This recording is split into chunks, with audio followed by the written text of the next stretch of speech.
I will get to that. You don't worry, Miss whatever your name. Um, so I'm going to give you an example, guys, of what we're going to go over today. We're basically going to go over the DNC little conference show that they put on.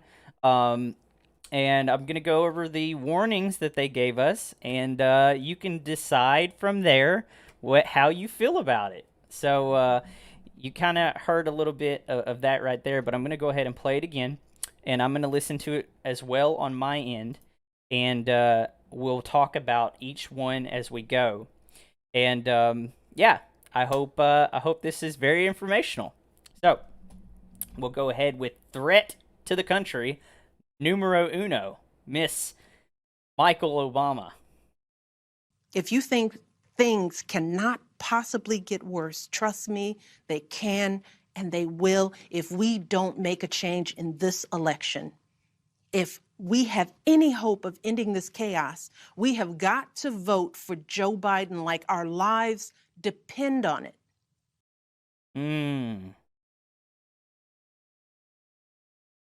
That really does sound like a threat, doesn't it? At least it sounds like one to me. And also, that sounds like they're literally admitting that they're holding all the cards to the chaos. Does anybody else get that, or is that just me? Now, I think that that's almost anybody who has a small snippet of what reality is. When you're talking to another person, you don't want you want to be very careful with the words you use, especially on national television. However, if you're trying to send a message that you hold cards, what better place to let the people know?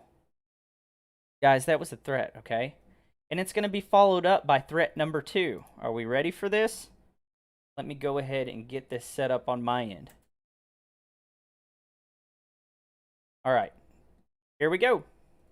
As Michelle Obama and Bernie Sanders warned us, if Trump is reelected, things will get even worse. That's why we need unity now more than ever. She was definitely right about one thing. We need unity now more than ever, but that's the unity in the body of Christ. That's what we need. So, guys, that was the follow-up to threat number 2, or threat number 1. Hillary agreeing with that, and now you have the actual the fact. Like, those are threats, guys. And anybody who thinks that it's not, well, I'm sorry to tell you, it's definitely a threatening posture. So we're gonna go over a little bit more of the DNC, and this is another one from. Oh, this is a good one actually compared to the other one. So give me one just a second. Let me pull this up. Okay, so this is again Michael, that is talking about the faith, the amazing amount of faith that Mr. Joe Biden has. Guys, I really want your heartstrings to get warmed up for this, because you're really going to see how much faith Mr. Biden has. But let the advocate speak for him first. So let's go ahead and roll the tape, Jim. I know Joe. He is a profoundly decent man, guided by faith. He's a profoundly decent man, guided by faith. Okay, I can agree with that if we see a resemblance of his faith. So let's get the faith queued up, and let's see how much faith he has.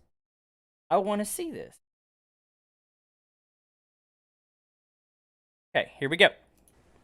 As president, the first step I will take will be to get control of the virus that has ruined so many lives. Because I understand something this president hasn't from the beginning. We will never get our economy back on track. We will never get our kids safely back in schools. We'll never have our lives back until we deal with this virus. The tragedy of where we are today is it didn't have to be this bad. Just look around. It's not this bad in Canada or Europe or Japan or almost anywhere else in the world. And the president keeps telling us the virus is going to disappear. He keeps waiting for a miracle. Well, I have news for him. No miracle is coming. No miracle is coming. You better not have faith. No miracle, here, let me do it how he did it, is coming. But I have faith and I'm full of it. You can see. By the way, did you hear what he said? I'm actually going to play it one more time. I'm going to play this one more time, and we're going to listen to the first part now, and then I'm going to stop it, and we're going to go over that. As president, the first step I will take will be to get control of the virus that has ruined so many lives. Because I understand something this president hasn't from the beginning. We will never get our economy back on track. We will never get our kids safely back in schools. We'll never have our lives back until we deal with this virus. The tragedy of where we are today is it didn't have to be this bad. Just look around. It's not this bad in Canada or Europe or Japan or almost anywhere. Okay, I want to stop that right there. Do you know why I just stopped it right there? Did you just hear him say, it did not have to be this bad? I really want you to think about that right there before I give my opinion on it. He's talking about a virus that you cannot control. And he is saying, it did not have to be this bad. Think. Use that brain God gave you. These people are pushing the ruin of the United States of America. And they know it. When you say, this did not have to be this bad, that means that there is an option. Words are very important. And anybody who has truth in their spirit can discern what this man just said. I want you guys to take away that, if nothing else.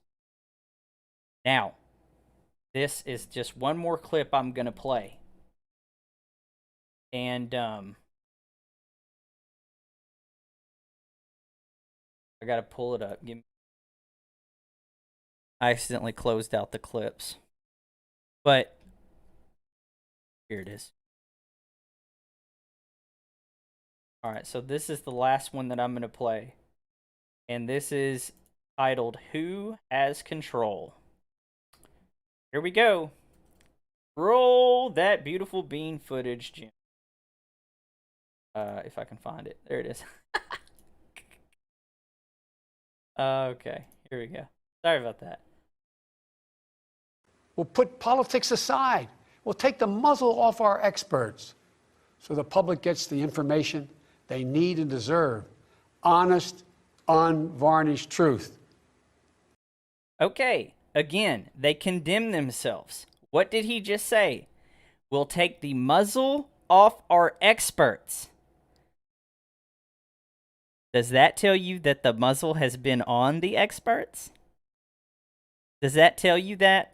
Can you get that out of what I just played to you?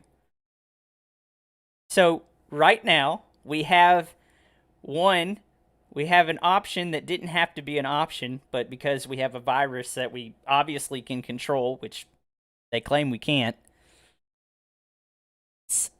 I said it again. Oh, okay. And what else?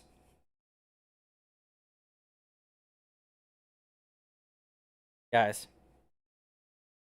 they gave it all away. They gave it all away in one speech from one man. But because of the arrogance and because of the belligerence of the average American person, they probably just heard this message and didn't dive into the words that was said. But this is why it is your job to spread this. It is your job to watch these things and discern. It's your job to understand what these people are actually saying when they say these things. I'm doing my job. I'm giving you raw footage, and you can take it and first take it to the Lord, and then when you discern, you share it like it's hot potatoes. Okay?